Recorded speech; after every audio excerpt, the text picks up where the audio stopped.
Hi guys, it's Jill, and welcome back to the EquiTheory podcast, or welcome to the EquiTheory podcast. My voice sounds deeper today? That's interesting. Anyway, today I am going to be talking about something that is slightly divergent from horses, but also is relevant to horses, because without horses, I wouldn't have been able to do it. Today, I'm talking about social media. Ooh. Okay, let's jump into it.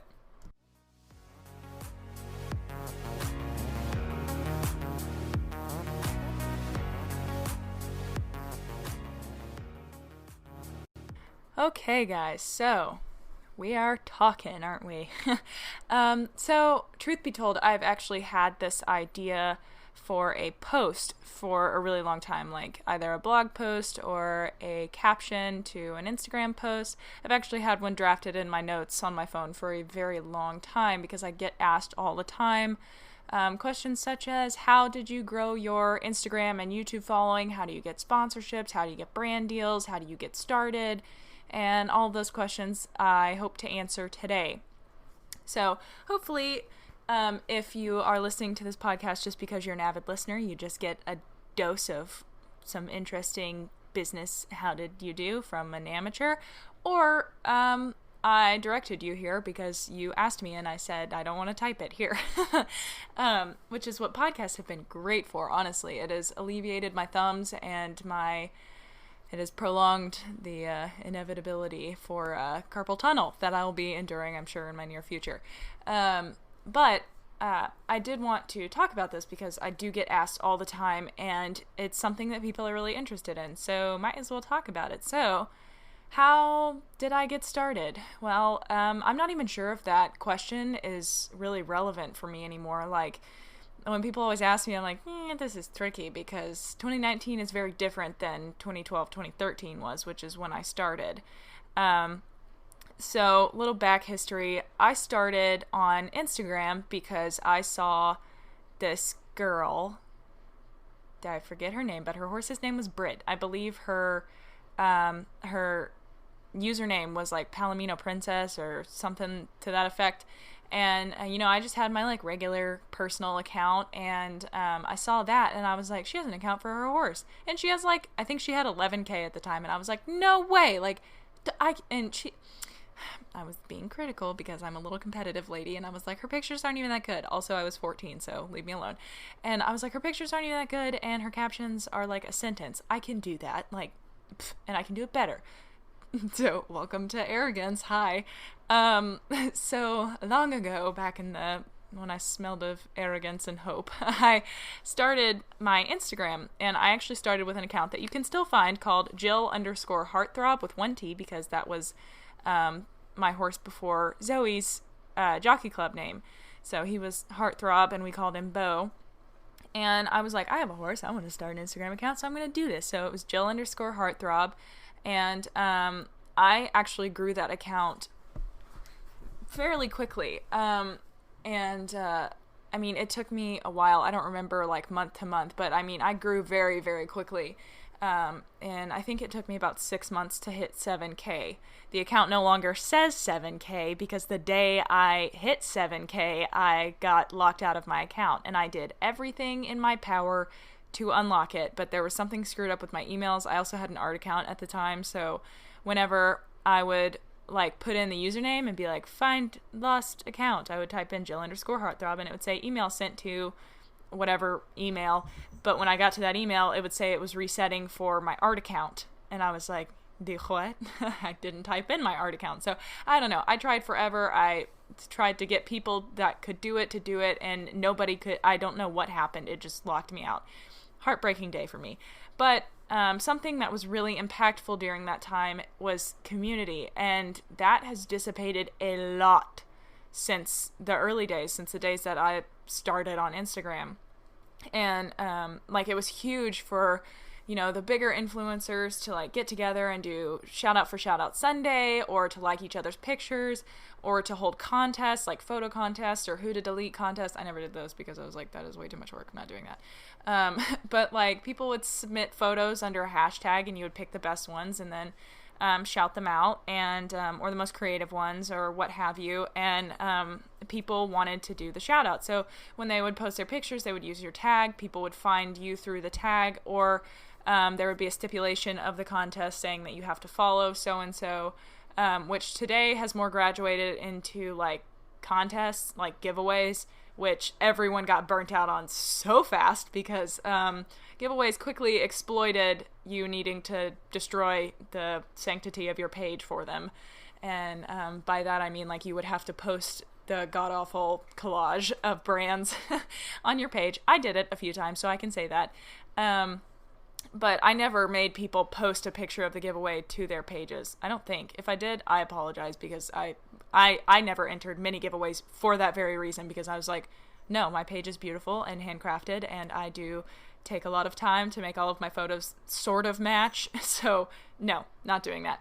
And so I missed out on a lot of free stuff. But I mean, if you posted something like that and the only stipulation was to follow, you know, the account holder and the like 3 brands that were sponsoring them, and then tag 3 friends, that's easy. Like, people are going to do that. Duh, that free stuff. But the problem became when people went bigger and better and bigger and better, and people... Can you quiet your caller, please? But when people decided to do, like, giveaway for $3,000, $5,000, $10,000 giveaway, and they would have, like, 30 to 50 brands that you have to follow, everybody was like, no, I'm not doing that. And also, you're not going to check. And so it just got way too much. And, but it was like such a double-edged sword. That's what I'm looking for. Because you would have to like have bigger and better, higher amounts of giveaways, because people, if it was like $200, people were kind of like, I don't really need that. And I'm not going to repost or follow all those accounts or whatever. So you had to do more expensive giveaways, but in order to do that, you had to either have brands that were willing to give away very expensive products, or the most common option was to enlist a ton of brands. So, and then people didn't like it. So it's a double-edged sword as to what you could get. But back in my day, that is not what we were doing. So I was 14 or 15 while I was doing all of this, and I remember, like, back in the days, my parents forced me to go to church. They were like, Jill, you need to get off your phone. And I was like, I can't. It's Shout Out for Shout Out Sunday. I've got to do this. And I remember I would be like making collages in the car on the way, and like trying to like use Juxtaposer, I think is the app, and like, you know, essentially Photoshop a picture of me jumping onto some magical looking background, and then using Fonto to like type giveaway and list all the brand, or Shout Out for Shout Out Sunday, and then list the stipulations. Like, if you had a certain amount of followers, you would get just your single photo as a shout out, and there would also be a time stipulation, like you might get 24 hours or 10 hours or whatnot. And the lower the follower amount, I might collage your picture with a few others, so there would be like 4 accounts in one post. This was before you could like add multiple pictures and you could swipe through them. So I would do that and like limit the time. And so after I got out of church, I would just like delete those things, like get them off. And it was always so stressful for me because there was like an hour gap where I'd be behind on stuff, and I would get like, you know, 100, 200 people wanting to do this, and I have to go through every single person's thing and like return them. And so I was dedicated to this. I was like, I am growing and I'm going to do it. And then the photo contests are actually how I met my best friend, Maddie, who is Simply with 2 Y's Equestrian on Instagram. And she's from North Carolina, and we fly back and forth to see each other all the time now because we became best friends through Instagram. Stranger danger, don't do that, internet people are fake. But we FaceTimed all the time, and my dad did a background check on her, so she was not an old man, so we were good. But I don't know, it was definitely a different time. We used Kik to have a group chat. Yep, Kik, good old Kik. And me and several other influencers, I think it started as a Lacey Jameson memorial contest that we all met. And if you guys don't remember Lacey Jameson, she was like a freaking hype beast of equine Instagram. Like, she was the best. Like, everybody loved Lacey. And we all did our like memorial contest to like spread the word about Lacey so more people would know about her and cherish her memory and that sort of thing. And that's how I met a lot of my friends, and then that's how we got the idea to keep doing contests. In no way attempting to exploit Lacey at all. That wasn't the goal. It was to bring awareness, and I don't even remember if we like actually like got anything out of that. I don't remember what the rules were, but also we were 15 and probably weren't thinking about like being super respectful because it's stupid. But anyway, I also remember I did a drawing and like sent it to her parents, and I still have like the card that they sent me that was like a thank you. It was really sweet. But sorry, we're just traveling down memory lane here today. But that was a really impactful part of my life. I just remember hearing that news and being like, there's no way this is a joke. And like, it was awful.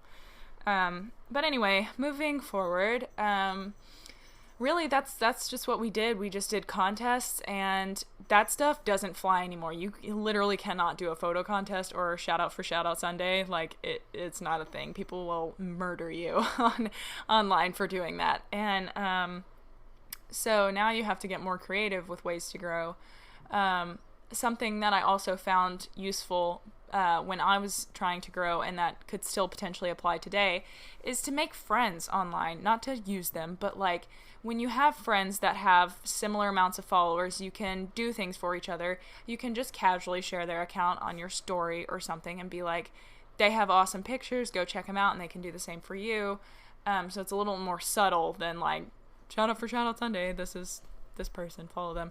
And and you can also like make friends with those people, make a little community, and then people want to follow you guys and see what's up. And the best advice I can give you for Instagram is post high quality, interesting content. Like that's really it, and be consistent. I often sacrifice quality for quantity because I have to post every day or my insights start to fall and people start to lose interest. And I have not been stellar about that since class started like 2 weeks ago. So my posting has been a little more sporadic than I prefer, but posting every single day. Like when I was in, I think 9th grade, I was good buddies with Chloe, I think it's Loan, I don't know. She's Spirit Chloe on Instagram. She's like a huge account, and I was good friends with her. And I was asking her for tips on how to grow, and she was like, I post at, 8 a.m., 12 p.m., and 3 p.m. She posted 3 times a day. So I started doing that, which was ridiculous, by the way. That was so much effort, and I definitely was not supposed to have my phone in high school, but I did it. I worked around, and so I would post one like before school, at lunch, and then after. Well, that's what we'll tell my parents anyway. And so yeah, that was a thing. And I would like have to pre-edit all my pictures. It was so much work. And then yeah, I don't know. It's a different time now. I wouldn't post 3 times a day because people would be like, I'm unfollowing you for the sheer reason that you're annoying. Also, I don't have that much to talk about anymore. I would just like, I don't even remember honestly what I would post about. Hold on. Wally, we're going to take off your collar for now because that's annoying. But anyway, but I try to post every day in the morning, and if you switch your account to a business account, you can see, your insights and like what the best time to post is. But I have my own little theory about that, but I keep it to myself. Haha, secret. And also, just post really high quality pictures. And your captions need to be interesting. They can't be too long, which I fall victim to all the time because I'll just start typing and then I don't stop. But they need to be interesting. I like to break it up so it's easy to read. Lots of emojis so that people are like, no, what does this say? And so, I don't know, just dynamic pictures, well-edited pictures.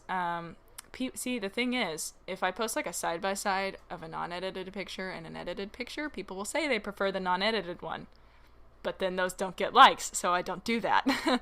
Or those don't get impressions or seen as much. So, but I also try to keep a personal feel by like having, like a selfie or just like a picture of Zoe while I'm giving her a bath or something that's not like a, like shot with a real deal camera, like while I'm jumping or whatnot. Okay, also, moving the paper because the kitties are insistent on being noisy. I'm trying to podcast, don't you know?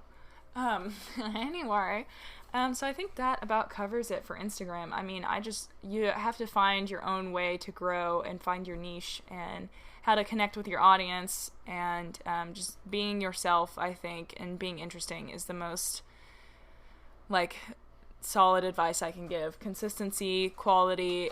Oh my god, Wally! Hello! Stop! You're trying to be so noisy. Enough. God, I'm so sorry, everyone. I just don't have the energy to, like, start and stop and edit, and it's just not, podcasts are supposed to be free flowing. Yes, that.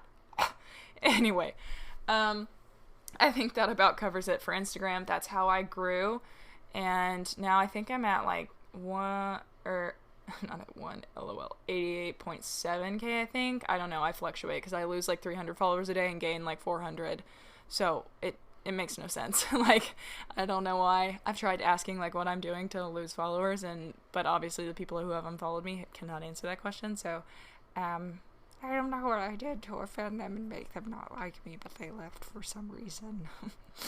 But yeah, so there's that, and I think we shall move on to YouTube. So, YouTube, I started in 2014, and just, like, started filming silly videos, because I always watched, like, Eddie's Gun and Spirit Chloe just, like, do their, like, writing edits or, like, barn vlogs or whatnot. And so I wanted to give that a shot. And so I just started filming them and editing them on my phone, uploading them, like, no real effort there. Like, I mean, it was effort, because editing iMovie on your phone is, like, heinous. But I eventually upgraded to a laptop that I could do it on. I used my mom's school laptop. I would steal it from her after she went to bed and edit on that, and then upload. And our Wi-Fi at home and that laptop combined were both dinosaurs. So it usually took like a full night to upload like a 5-minute video. It was ridiculous. Now that I have my own laptop and my own Wi-Fi, it takes like maybe 10 minutes, which is a significant improvement. But the biggest thing with YouTube is being consistent, because if you drop off the face of the earth, so do your viewers. And I mean, subscriptions only go so far. But the idea is you want to have people coming back each week on a certain day, expecting your video, knowing that it's going to be there and ready for it. And I may not be the best person to be talking about this right now, because I've taken like a month or 2-month long break from YouTube, just because it is so demanding. Like, everyone says they want to get into YouTube, but I don't think they really have any idea how much it takes. It really takes a certain kind of person who is dedicated and willing, because, like, having to film whatever you're doing automatically increases it by, like, 2 times the amount. So, like, if it takes me 10 minutes to groom Zoe, it will take me 20 to get the angle and the zoom and where I want the camera set up, to set up the tripod, move the camera around, get different angles. And so it lengthens the time needed to do whatever you're doing. So, when I'm trying to film a barn vlog, if I have 4 or 5 horses I need to ride, it's suddenly taking twice as long. It's really difficult to do for me, especially as someone who is a college student and has, like, a ton of homework perpetually, and, like, also other things that I would like to do, and also a podcast, and also Instagram to plan for, and also business emails to answer. And I also would like to breathe sometimes, and, like, also do activities that I genuinely enjoy, like drawing and reading. So YouTube had to get cut this year, because I felt like I was going to grow gray hairs or have a coronary, because I was so stressed. And trying to do YouTube every week, it just felt like I was rushing to get it done, and then finally taking a breath of air after I'd get it done, and then would start all over. And the quality of my videos was suffering, and as a result, like, you can tell in some of my more recent videos that I'm just not that into it. And I hate that, because my followers were starting to comment on it, my subscribers, and they were just like, you just don't seem very happy. I was like, because I don't want to be doing this. And the thing that frustrated me the most, I think, was when I switched to positive reinforcement. And, like, I get that it's not everybody's cup of tea, but, like, I worked really hard on that content, and like, I was super proud of it, and nobody cared about it. And so, like, videos that would normally get, like, 10 to 20,000 views would get maybe 5,000, which is still something. It's more than a lot, but, like, it's not getting the same reaction as a barn vlog number 5002 or show vlog or whatever. It was frustrating, and also YouTube limited me in a big way by removing, or by starting to, copyright infringements. Because one of my favorite things to do was edit, like, show videos or writing or working with Zoe or whatever to music.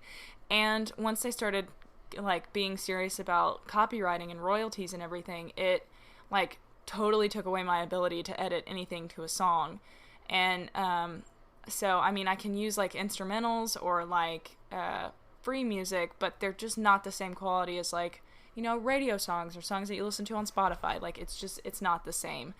And it limits your creativity that way. So, I mean, that is definitely a barrier to work around, especially for those of us who really enjoy making videos like that and our subscribers like it. So you can still make them and take the hit and just not get monetized, or you can stop doing that because you need to dedicate your time to other things that do make money and that people enjoy.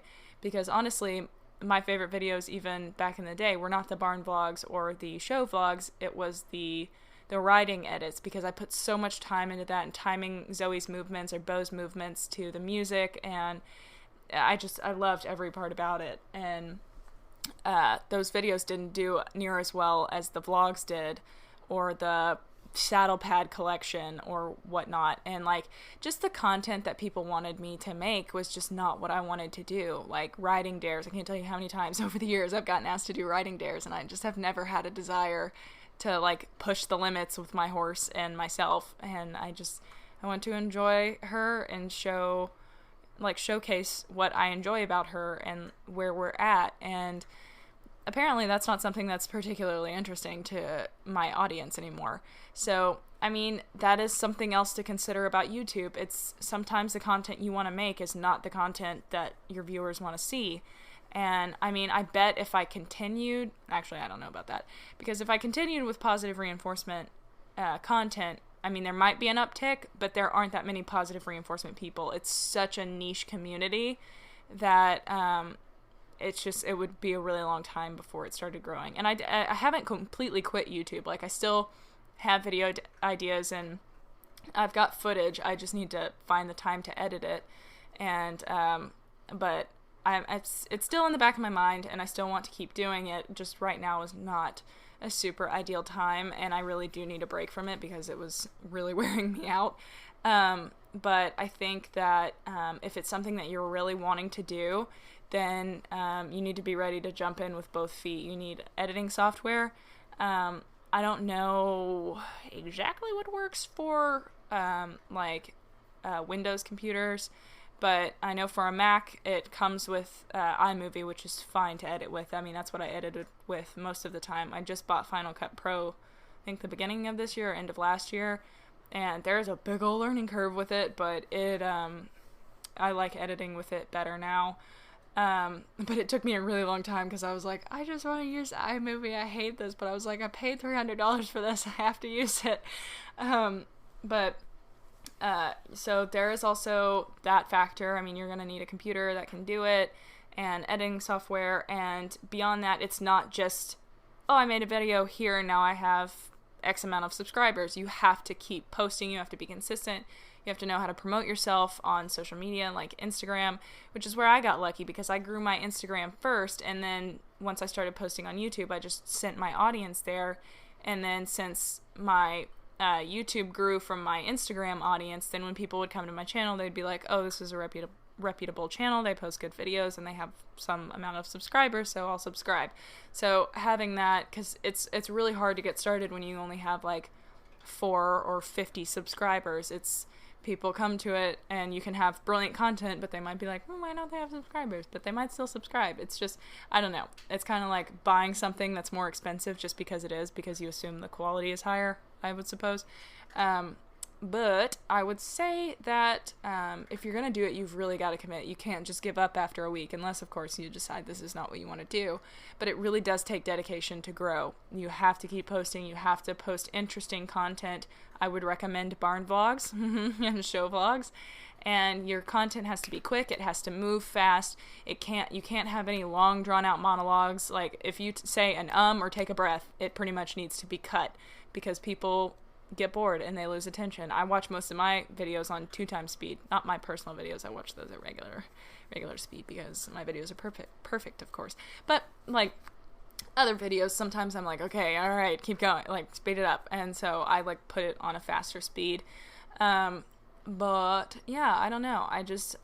It's really hard. That's all I can say. And I mean, at this point, you can film on an iPhone. Most of my recent videos are filmed on an iPhone or my Canon G7X Mark II, which is not a terribly expensive camera, and it's really nice. And you can find that on Amazon. I also recently did like a product review for the Insta360 1X camera, or 110, I don't know, there's an X, but is it a 10? I don't know, is it an X? Who knows? So, and that was really, really cool. Editing process, a little frustrating because I didn't understand the software, but I'm not super techie, but really cool video, and I really enjoyed making that video, except for the editing. But editing it to music was fun. But yeah, so I also have a Canon T5i Rebel. Canon Rebel T5i. There it is. And but I don't use that one as much anymore just because changing out lenses was annoying for me, and I don't know how to work a DSLR camera or an SLR or whatever it is. And I never used it to its full capabilities, so I gave up and I bought the Mark II, which is much easier. You just turn it on and it works. But yeah, the only thing I will say is the back camera of an iPhone, if you adjust it in your settings to 60 frames per second, 1080p, is amazing for slow-mo. Like, it's awesome. But most cameras are 30 frames per second at 1080p or lower, or like 720p. Yeah, I don't know if they have frames per second with that, but I would assume it's 30. But regardless, the slow-mo looks really choppy, and it's not great. So I set my Canon Rebel to a, to 1080p at 60 frames per second, but I still haven't, like, perfected the slow-mo, because it's still kind of choppy, like 30 frames per second. But the back camera of an iPhone is really awesome. The front camera won't do it, but the back camera has awesome slow-mo. So if you would like some artsy shots, you'll just have to set your camera up backwards and fingers crossed you're in frame.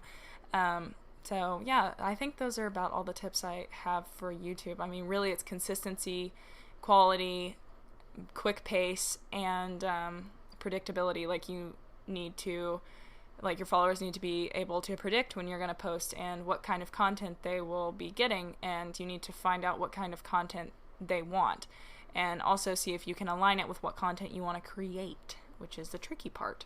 Especially if you're wanting to get into the equestrian community, you're kind of limited. Like, there's only so much you can do. But people,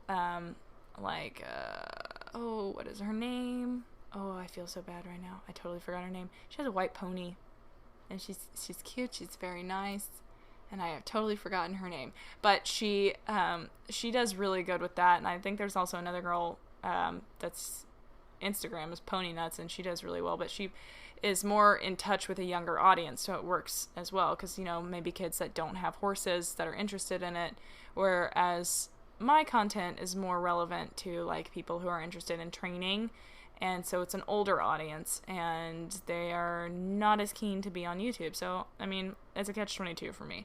But for younger people, it's easier to get in touch, but you also have to know how to edit and how to make your videos turn out well so people will be interested in watching them. Okay, I'm done talking about this now.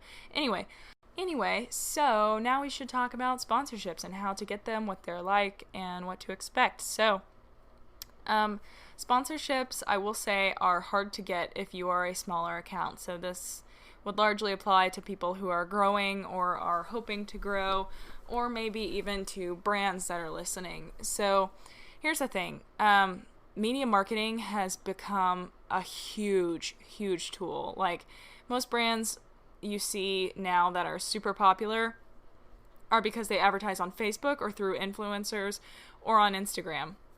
So it's a very, very powerful marketing tool, and it's getting more recognition these days, and it's not so much undervalued like it used to be. Like, trying to get $100 for a post on an account that has 30,000 impressions was near impossible. People didn't want to pay for that. I had several brands be like, I'm not paying that. I'm gifting you I'm gifting you a pair of breeches or a saddle pad or my new bell boots or whatever. And I was like, keep your stuff then. Like, I don't care. I don't need them. I have 1,000 pairs of freaking breeches, and I have more breeches than I have pants. Not trying to be braggy here, but like, my point was like, I need the money more than I need the breeches, And, it was just a problem because it's also not a matter of like what I need. It's a matter of what it's worth. And, a big lesson I learned from Maddie and her family, who are very interested in marketing and are very keen on that, is you can't let bigger companies and brands take advantage of you. And it's really easy when they go, well, I'm not paying that. And a lot of times if you say, okay, well, maybe we can work something out in the future, they'll come back and negotiate. And I've had a lot of brands that turn me down come back and be like, okay, well, let's do this and let's do this. And actually what inspired this podcast was an email I got of somebody asking me how I go about doing sponsorships and YouTube and Instagram growth and stuff like that. And I also may or may not be giving a presentation on this at a conference soon. Ooh, scary. So it's nice to like get my thoughts sort of in order. And I also just answered 2 emails to brands. And so what I typically do when a brand reaches out to me is I have a social media kit that I created myself. So it has my name, an about me section, a picture, and quick blurb of services I offer and what the following is on all of my accounts and all the platforms.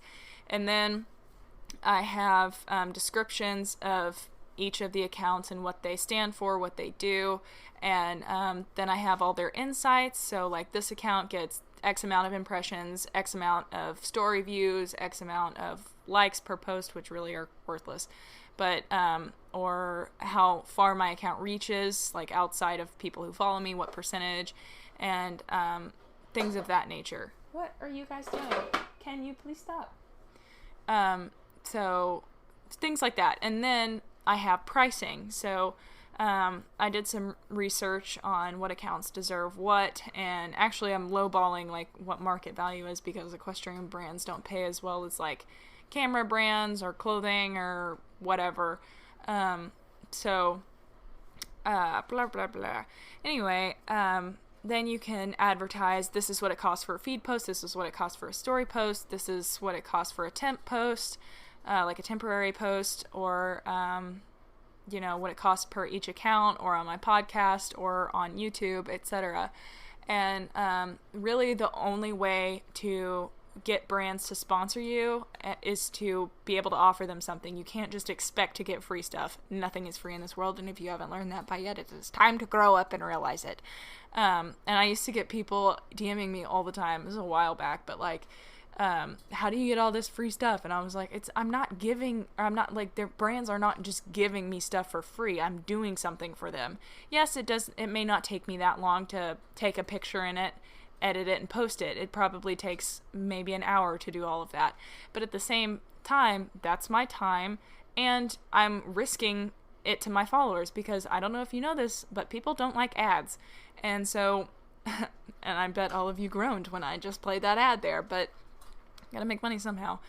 But it's a big deal to, sort of, I don't want to say exploit your following, because they also know at this point, but like, a brand is paying you to advertise this to your following, and like the sellout culture has kind of died out a little bit, thank God. It was so annoying. I was like, I need money and I need these things. I mean, half of my breeches are not, like, I did not pay for them. And a lot of my saddle pads are the same way. A lot of the equipment I got my equipment upgraded from like, used saddles and such because of brand deals. And there was a time where I just accepted product compensation. I would just like get breeches or whatever and just post it for the retail price of the brand. But that's also not what it costs to manufacture them. But I'm not going to ask every brand, what does it actually cost you to make this? The retail price doesn't need to be deducted from blah, blah, blah. I'm not going to do all that. Yeah, I mean, it's just, it's all about what you're worth and what your brand is worth. And also, how much it costs you to risk following. And because, I mean, I see a decline, when I do an advertisement in following, because people get annoyed. They're like, oh, this, I mean, there's still some people that are like, this account's a sellout, I don't care. And they'll unfollow you. And so you risk that, or, I mean, and the idea is to get people to like be interested in the product. And I try to only work with brands that I respect and trust and genuinely want to work with. Because I don't want to just like take money from brands and just be like, okay, cool, thank you. So I try not to be a sellout in that definition, because at one point being a sellout was just accepting money for promotion. But now I think it's more like if it's inauthentic and you don't actually use the product or you don't actually like it. But most brands are now open to like, if you don't like it, say so and we'll improve, but like we're still going to pay you. So yeah, I mean, there's a whole slew of details to get into, but I think I've covered most of them for the most part. It's just, I'm glad that we're finally approaching a time where brands are realizing what the influencer promotion is worth. And I mean, like, more eyeballs will see my, post about X brand than more people would see then people would see a billboard in my town, like, hello, everyone, please stop, silence, thank you, quiet on set. Anyway, so more people would see a post from me than in my town on a billboard. So it's very powerful. And do you know how much billboards cost? A lot. And there's time and effort and blood, sweat, and tears that go into that, just like they do for Instagram posts. And don't even get me started on YouTube videos. Those take so much time and effort to create. Oh my god. So, anyway, if you're a brand out there, please recognize this and do some reading on media marketing, because your influencers are worth it. Please do not take advantage of them. It's very annoying when I see that. I had a lot of friends growing up that would be like promoting a brand in every single one of their posts with a coupon code, and there was no affiliate program. They weren't getting anything out of the coupon code. And they were only, in return, all they were getting was a discount. Like, they would be promoting this brand on every single post just to get a 10% discount on a pair of breeches or something. And I was like, what are you doing? No, don't do that. Because like, we have to stand together, unite, do not accept those. Drive brands to pay more for it. Because if, say I charge $200 for a post, but, Jane Doe over there is charging $150, they're going to cross-check between the two of us, and they're going to go with the cheaper one. So, I mean, it's all about marketing and playing the field and all that good stuff, and really the core of the issues with, being able to be sponsored or to collaborate. I always use promotional collaboration as my word, because sponsors implies something different. But USEF doesn't understand that, so that's fun, because I'm technically a professional because of sponsorships. But hopefully I'll get my amateur status back, since I'm not really working with a brand anymore. Interesting. Anyway, so yeah. Is there anything else I need to cover in that regard? I mean, as far as sponsorships go, you just gotta focus on growing your account first, and brands will find you. And, I mean, don't be afraid to reach out to them either. Be like, hey, look, I'm up and coming. This is what I'm doing. Do you have a spot for me? Would you like to work with me? And, try and remain, integral to your brand, and have integrity towards your brand. Is integral, does it work like that? I don't know, because integral means like important, but does it also have like a connotation of integrity? I don't know. Anyway, so also a really important thing to do is like read up on what your account is worth. You can, like, there's a media worth calculator that you can type in your account, and it will pull up what you should be making per post, like if you work with a brand. So you can do that, check that out, and see what's up with all that good stuff.